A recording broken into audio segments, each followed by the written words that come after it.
حضرت عمر رضی اللہ تعالی عنہ جا رہے تھے نا، رات کو پہرے پہ کھڑے تھے، تو ایک گھر سے ایک خاتون اپنی بیٹی کو کہہ رہی تھی دودھ میں پانی ڈال دو، تو بیٹی بولی امیر المومنین نے منع کیا ہے، تو کہا امیر المومنین کب دیکھ رہے ہیں؟ تو بیٹی بولی امیر المومنین نہیں دیکھ رہے، ان کا رب تو دیکھ رہا ہے۔ حضرت عمر دروازے پہ نشان لگایا تو آ گئے، دن کے اجالے میں پھر اس گھر کے دروازے پہ گئے اور صاحب خانہ سے کہا کہ اپنی بیٹی کا رشتہ میرے بیٹے کے لیے دے دو۔ امیر المومنین سوالی بن کے کھڑا ہے اس گھر میں، کہا اس بیٹی کا رشتہ مجھے دے دو۔ ان کو اور کیا چاہیے تھا؟ امیر المومنین کے بیٹے کے لیے رشتہ قبول کر دیا گیا۔ پھر اللہ تعالیٰ جل شانہ ان کو ایک بیٹی دی، اس بیٹی سے اللہ نے ایک بیٹا انہیں دیا، اس بیٹے کا نام حضرت عمر بن عبدالعزیز ہے۔ تو جب مائیں اللہ سے ڈرنے والی ہوں، تنہائی میں ڈرنے والی ہوں، تو پھر اولادیں ایسی ہوتی ہیں۔ اپنی اولادوں کی تربیت کرو، جب بچے چھوٹے ہی ہوں تو ان کے تصور میں یہ بات اچھی طرح سے راسخ کر دو کہ اللہ دیکھ رہا ہے۔ پھر وہ کبھی رشوت نہیں لیں گے کہ اللہ دیکھ رہا ہے، اور وہ کبھی خیانت نہیں کریں گے کہ اللہ دیکھ رہا ہے، وہ کبھی ملک کے راز کو نہیں بیچیں گے کہ اللہ دیکھ رہا ہے، وہ جو ہے وہ بد نگاہی نہیں کریں گے کہ اللہ دیکھ رہا ہے۔ جہاں کوئی کیمرہ نہیں پہنچتا، جہاں سیکورٹی نہیں پہنچتی، جہاں کوئی ایجنسی نہیں پہنچتی، وہاں یہ عقیدہ پہنچتا ہے کہ میرا اللہ مجھے دیکھ رہا ہے۔ تو یقین کی یہ دولت زندگی کا نور ہے، زندگی کا جمال ہے، اور ماہ سیام میں اللہ تعالیٰ اس عقیدے کو روحوں میں اتار دیتا ہے اور باطن میں جذب کر دیتا ہے۔ تو اس کو اپنے اندر اچھی طرح سے ہم اتار کر کے اپنی زندگی میں چراغاں کر سکتے ہیں اور اندھیرے دور کر سکتے ہیں۔ یہ تیقن کہ میرا اللہ مجھے دیکھ رہا ہے، میں اپنے رب کی نگاہوں میں ہوں۔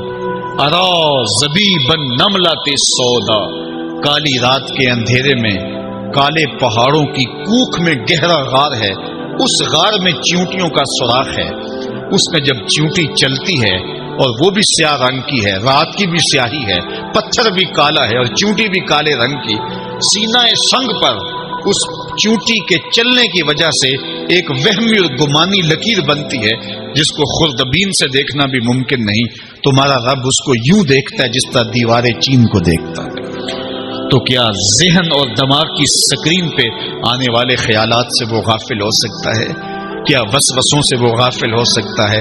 تو آئیے اس یقین اور اس تیقن میں جینے کا گر سیکھیے۔ دیکھیے زندگی کتنی نور علی نور ہو جائے گی کہ میرا اللہ مجھے دیکھ رہا ہے، میرا اللہ مجھے ملاحظہ کر رہا ہے، میں اس کی نظروں سے، اس کی نگاہوں سے پوشیدہ نہیں۔ تو یہ عقیدہ ماہ سیام میں ہمیں نصیب ہوتا ہے۔ اور اگر ہم نے ماہ سیام کے دامن سے یہ سب کچھ نہیں سیکھا اور پورا مہینہ بھوک کاٹی، پیاس کاٹی اور مہینہ گزار دیا، اور عید کے دن وہی کھڑے تھے جو ہم 29 شعبان کو جہاں کھڑے تھے، تو پھر ہم نے رمضان کی برکت کیا پائی؟ میرے حضور نے ممبر کی تینوں سیڑھیوں پہ قدم رکھتے ہوئے آمین آمین پکارا تھا۔ تو صحابہ نے پوچھا حضور یہ عجیب ماجرا ہم نے دیکھا ہے، کوئی دعا مانگنے والا نہیں تھا اور آپ نے آمین کہا، پھر دوسری سیڑھی پہ رکھا قدم، پھر آمین کہا، پھر تیسری سیڑھی پہ قدم رکھا تو آمین کہا۔ فرمایا میں نے پہلی سیڑھی پہ قدم رکھا تو جبریل حاضر ہوئے اور انہوں نے کہا اس شخص کی ناک خاک آلود ہو جس نے ماہ سیام رمضان المبارک کو پایا اور اپنی بخشش نہ کروا سکا۔ تو میں نے اس پہ آمین کہ ماہ سیام ملے، رحمتوں کی برکھا برستی ہو، جنت کے 8 دروازے کھلے ہو، جہنم کے در بند کر دیے گئے ہوں، ایک نفل کا ثواب فرض کے برابر ہو، فرض کا ثواب 70 فرضوں کے برابر ہو، رحمتوں کی برکھا ہو اور بندہ اپنی بخشش بھی نہ کرا سکے، تو کہا اس شخص کی ناک خاک آلود ہو۔ تو حضور نے اس پہ آمین کہا۔ تو اتنے پیارے موسم کو جو ضائع کر دے، ایسی حسین رت کو جو ضائع کر دے، اس کے لیے وعید بھی کتنی سخت ہے۔ کہا دوسری سیڑھی پہ قدم رکھا تو جبریل آئے اور کہا اس شخص کی ناک خاک آلود ہو جو والدین کو بڑھاپے میں پائے اور خدمت کر کے جنتی نہ ہو سکے۔ ممبر کی تیسری سیڑھی پہ قدم رکھا تو جبریل آئے، انہوں نے کہا اس شخص کی ناک خاک آلود ہو جس کے سامنے آپ کا ذکر کیا جائے اور وہ آپ پہ درود نہ پڑے۔ اللہ اکبر۔